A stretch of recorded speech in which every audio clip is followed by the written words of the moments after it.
Hi, my name is Karen Griffith and I'm a speech language therapist. I'm here today to give you an overview of speech, language and communication difficulties and what can be done to support. The main aim for today is to raise your awareness of speech, language, communication needs and what can be done to support.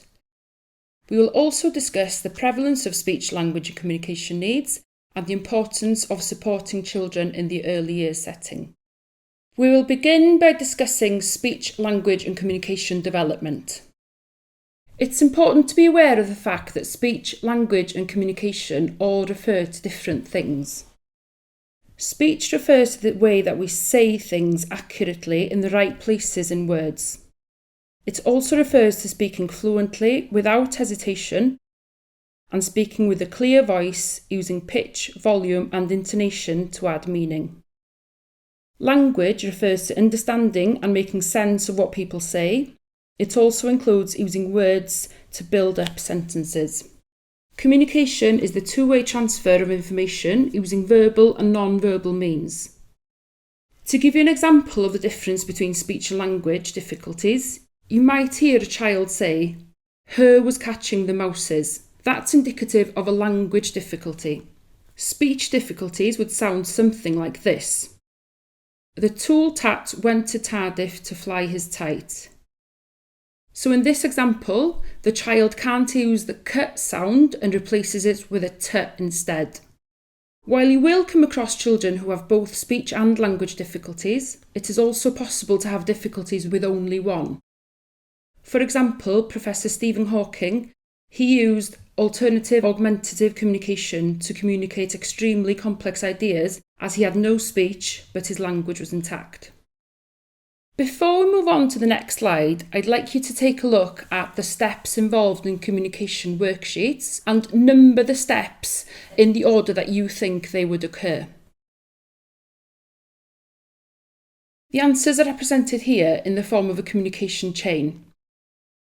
The steps involved in expression can be seen on the right side of your screen, connected by blue arrows, and the steps involved in comprehension and understanding of language can be seen on the left side of your screen, connected by red arrows. As you can see, the steps involved in communication are very complex and there's a lot of potential for things to go wrong. A missing link in the communication chain could lead to detrimental impacts on a child's communication development. We often view communication development as a pyramid, with each building block required for communication to develop properly. Language builds on the foundations of play, interaction and attention. Social interaction is also important at every level of communication development. It is, however, important to note that this is not a linear progression of development. The boundaries are fluid and children don't need one skill to be perfect before working on the next. Therefore, if the blocks of attention and play are well formed, then understanding of language will be able to have a more stable base to develop from. We will now have a brief look at each building block in the pyramid.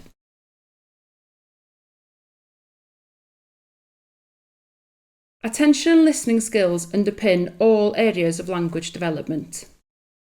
Here are the broad stages of development.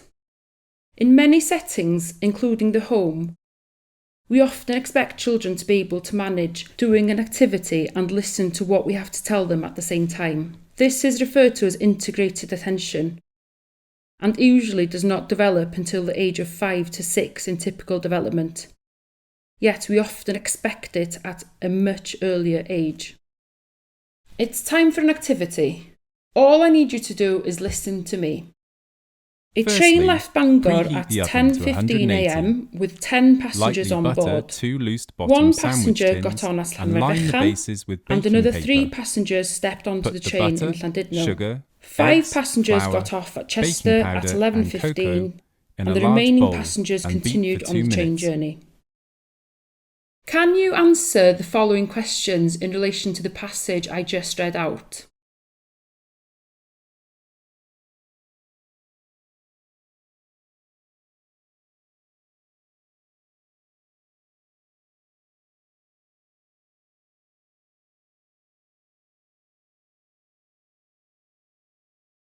The answer to number 1 is 10.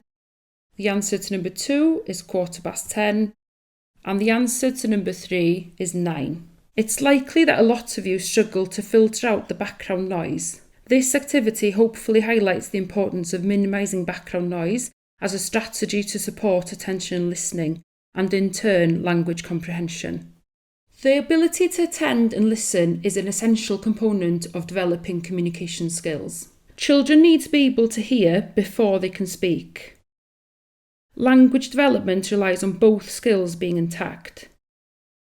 And here are some of the impacts attention and listening difficulties can have on communication. Children might be unable to concentrate in background noise.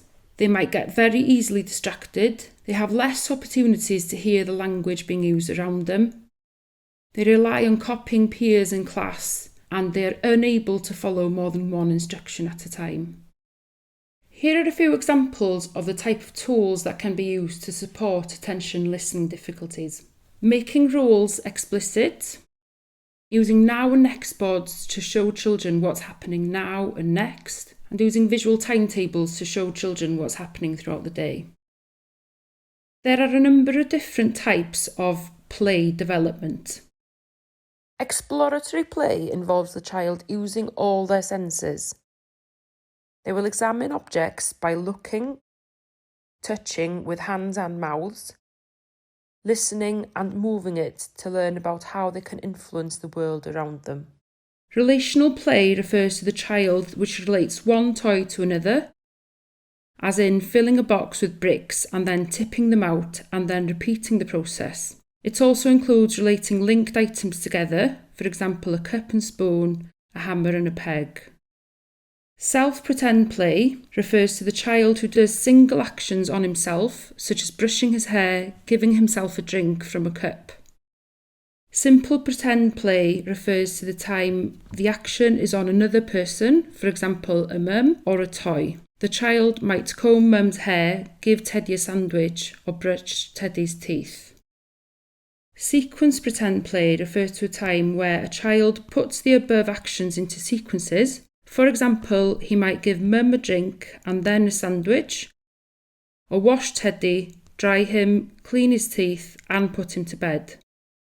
Play also becomes more detailed over time, with actions becoming more accurate and symbolic noises becoming more frequent.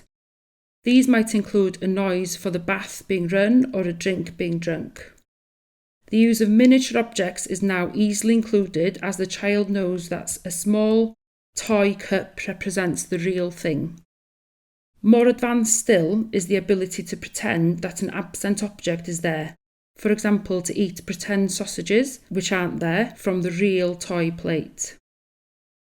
Here are the strategies that you can use during play to support speech, language and communication development.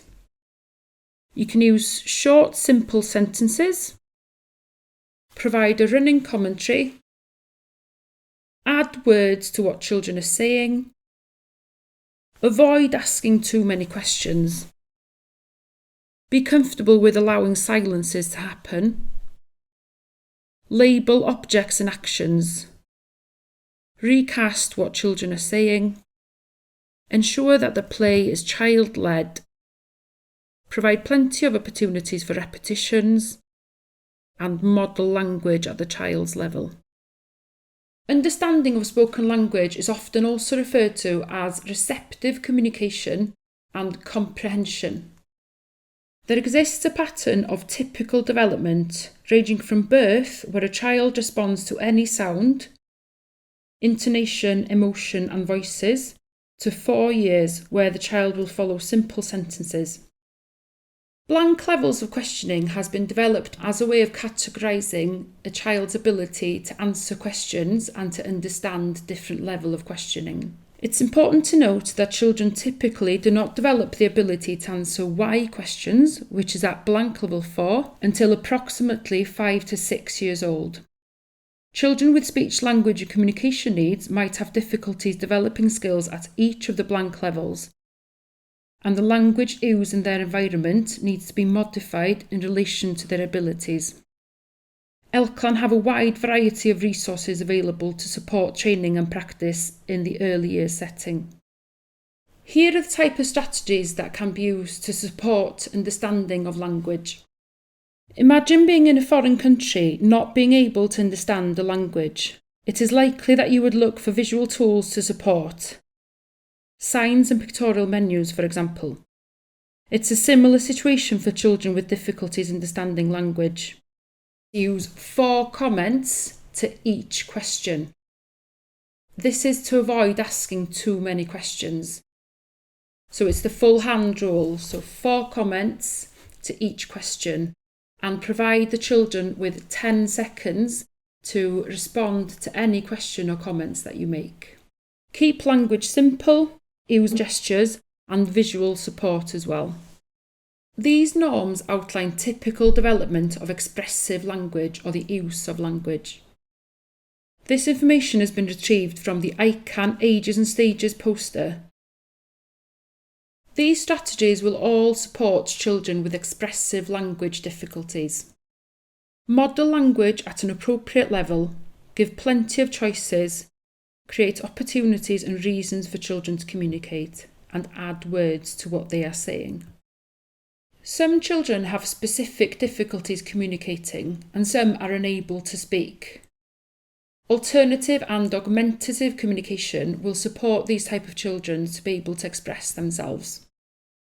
Alternative and augmentative communication, also known as AAC, describes the different ways of communicating, either to support speaking or instead of speaking. If children require AAC, a referral to a speech and language therapist is essential so that the speech therapist can support in the selection of the right AAC and the appropriate targets for that children to work on.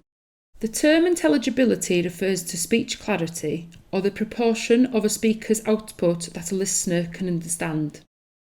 As a rule of thumb, children should be 26 to 50% intelligible by age 2, 51 to 70% intelligible by age 2.5, and 71 to 80% intelligible by age 3. It's important here to remember the difference between speech and language that we discussed at the beginning of this presentation.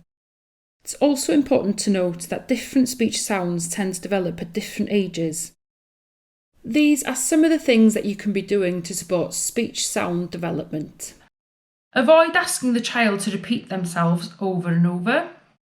Use more natural repetition to model and emphasise the correct version of words. Let the child use non-verbal ways of communicating, for example, gestures, mime and pointing.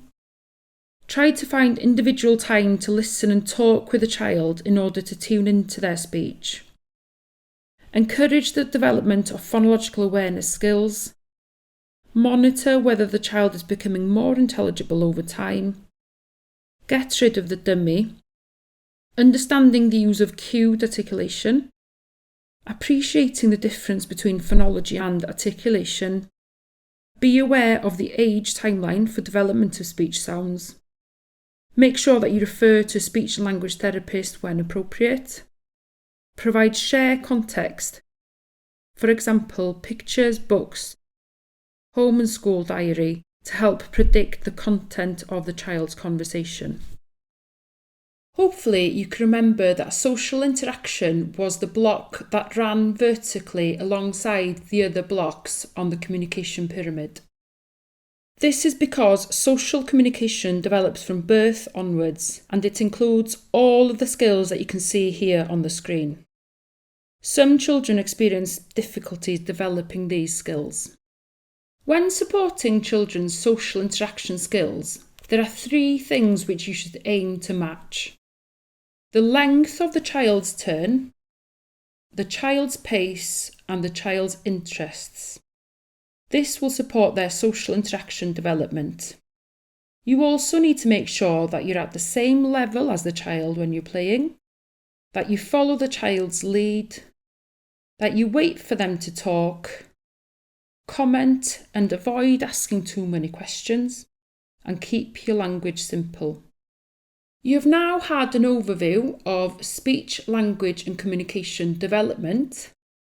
We are now going to consider when children have difficulties in these areas of development. In order to understand if a child has needs in this area, it's essential that a practitioner has a sound understanding of typical development. It's time for another activity. This time I'd like you to write a definition of speech, language and communication needs. I'd also like you to list 3 signs that would indicate a child has speech, language and communication needs.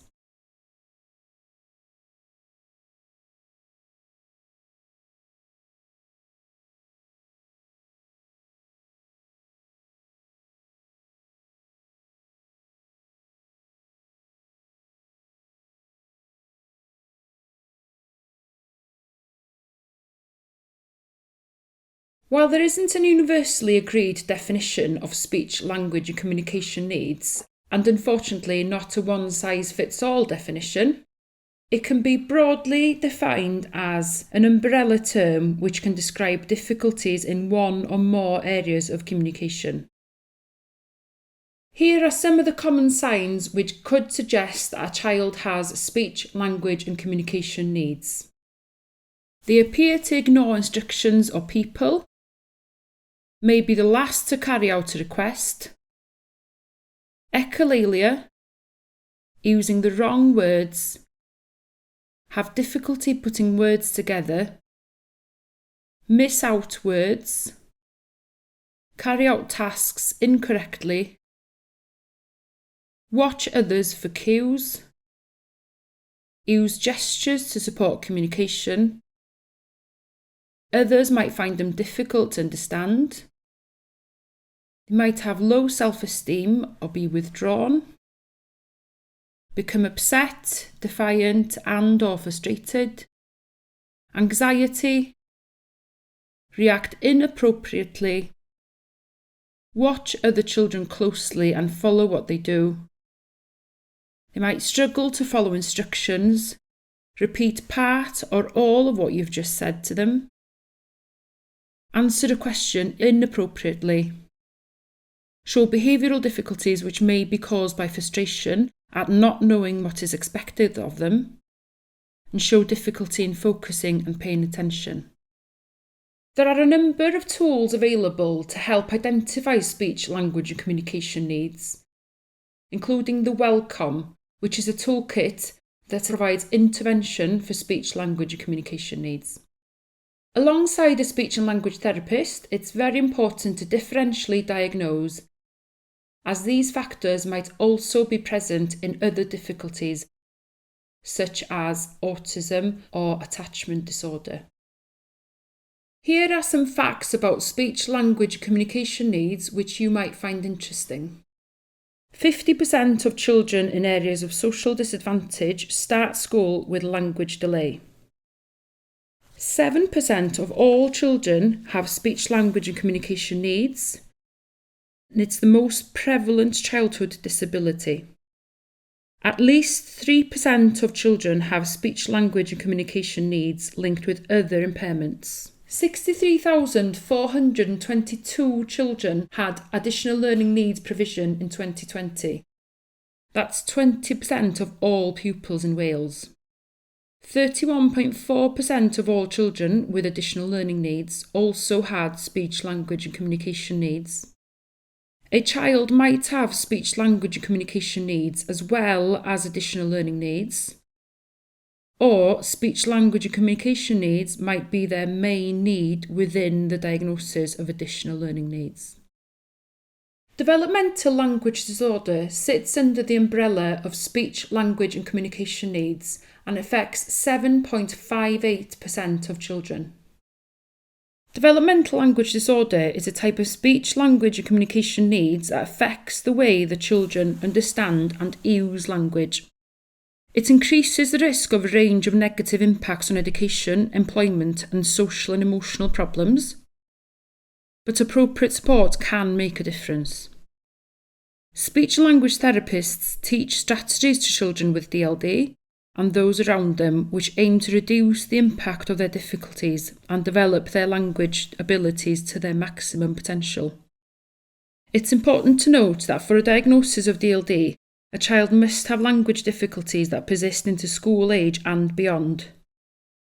The features of DLD will vary with age. Common features of DLD include difficulties understanding spoken language, difficulties remembering the words they need to say, difficulties putting their thoughts into words and sentences. A child with DLD won't necessarily sound like a younger child. Instead, their speech might sound disorganised or unusual. They might sound muddled, and it can be difficult to follow what they are saying.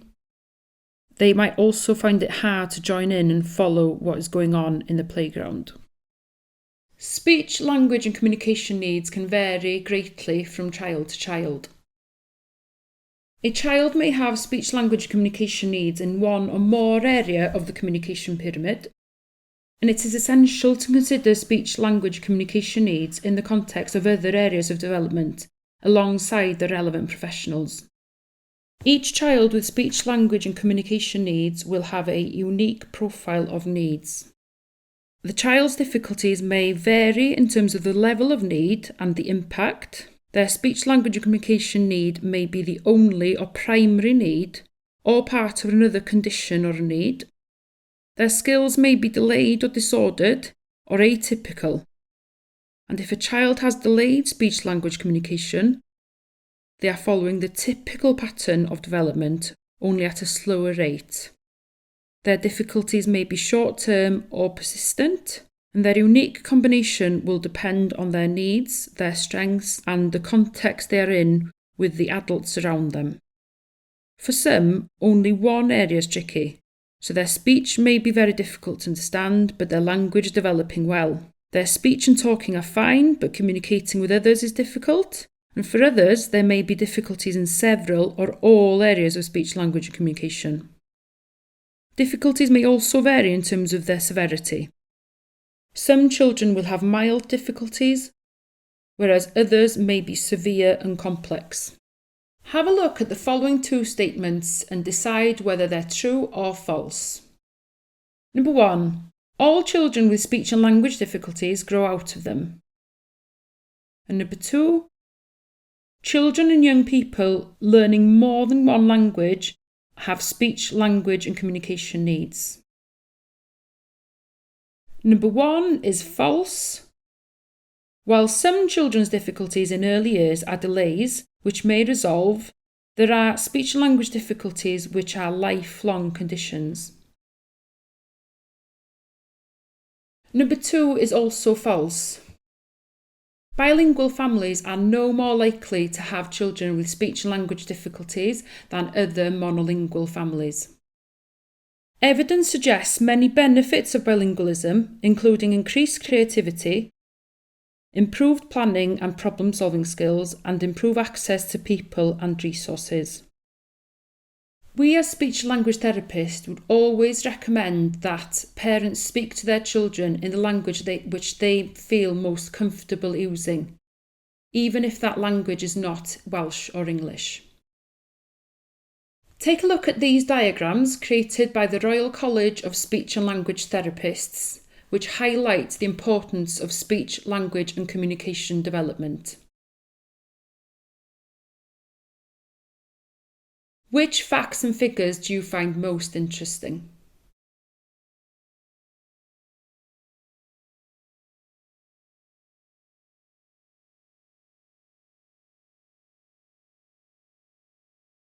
In order to adequately support children's speech, language and communication needs, the communication environment needs to be modified. We will now spend some time looking at the type of modifications that can be made to a child's communication environment. A communication-friendly environment should make communication as easy, effective and enjoyable as possible. It should provide opportunity for everyone to talk, listen, understand and take part. It will support learning and social and emotional development too. Ensuring a communication-friendly environment is particularly beneficial for children with speech, language and communication needs. It's time for another activity. Consider 3 different ways that you've seen practitioners adapting the way they communicate to support children's speech, language and communication development within an early years setting. Try to include an example of each of the following. Practitioners supporting speech and language through everyday activities and routines, how the environment supports speech, language and communication development, and how the practitioners adapted their own communication to support speech, language and communication development. Hopefully you were able to think of some examples such as the following that you can see on the screen now. Labelling actions and objects with 1 or 2 words at a time, using new or target words frequently, modelling to support their language, minimising words that they won't understand, chunking information, pausing after important points, using gestures or sign to support what you say, give instructions in order that they need to happen, use reminders, and avoid idioms which may be confusing. Adapting your own language is an important part of supporting children and young people with speech, language and communication needs. It is another example of taking a good universal strategy, but adapting and modifying it to provide more targeted or specific support for a child or young person with speech, language and communication needs. Time for the last activity for today. I'd like you to adapt these sentences to make them more suitable for a preschool child who might have speech, language and communication needs. Right, let's tidy up the bricks, sort ourselves out, then go outside and have some time to chill before we settle back in for story time. Why did you steal your brother's cup this morning? Get your bag after you've finished your snack.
The first sentence here includes way too much information.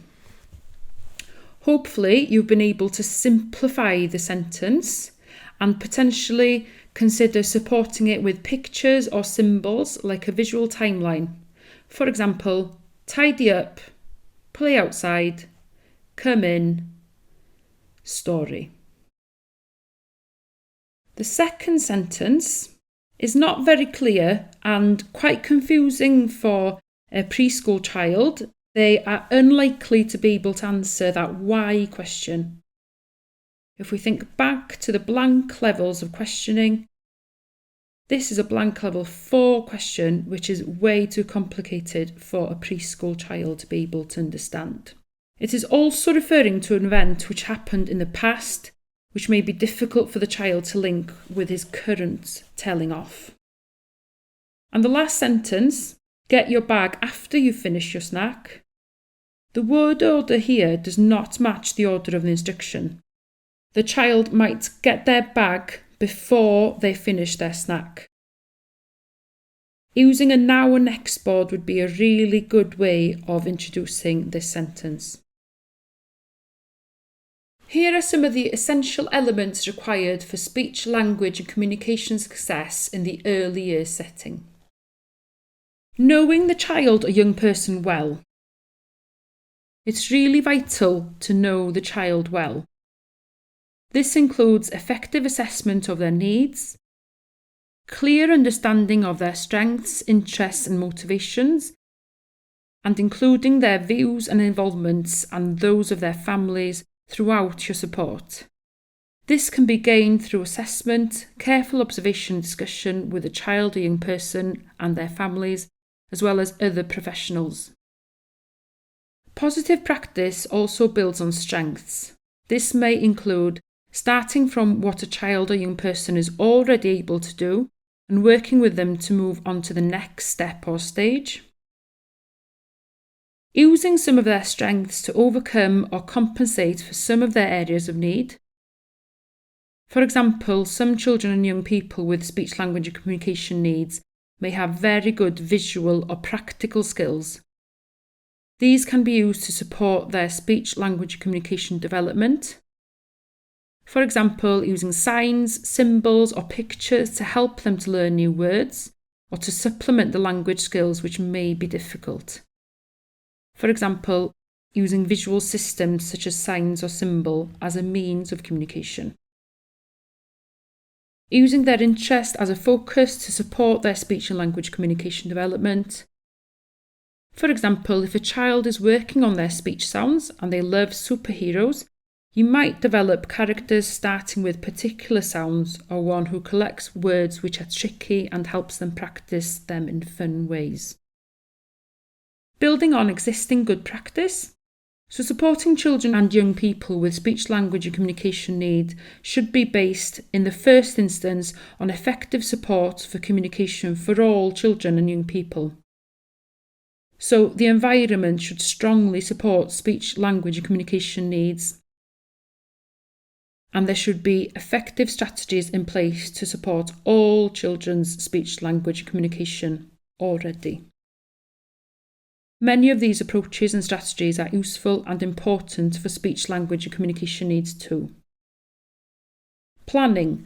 Children and young people with speech, language and communication needs will then need something extra as well. This may include targeted or specialist support. Planning what support they need and how it will be implemented is the first step. Their progress should be effectively monitored and any input should be evaluated. It is really important to set targets for children and young people with speech, language and communication needs alongside the speech and language therapist. And the last point, working well with others. This includes working alongside the child and young person and their families, as well as any other professionals. This involves effective communication and shared goals and actions. Know how to work alongside speech, language and communication specialists to use appropriate strategies and targets to support children and young people. Research has shown the role of the communication environment to be a vital predictor for communication success.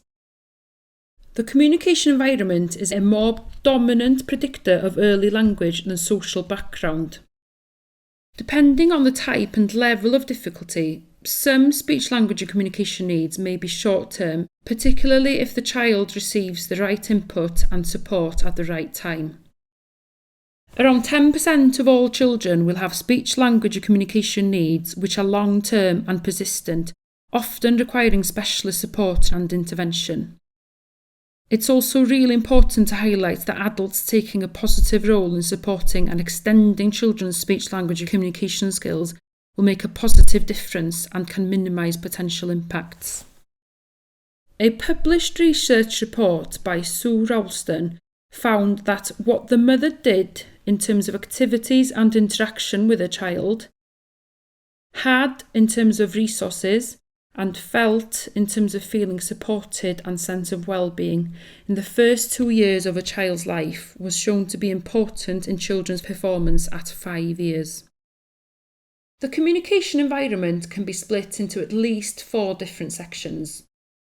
Physical environment, for example, the layout of rooms, visual distractions, comfort and background noise.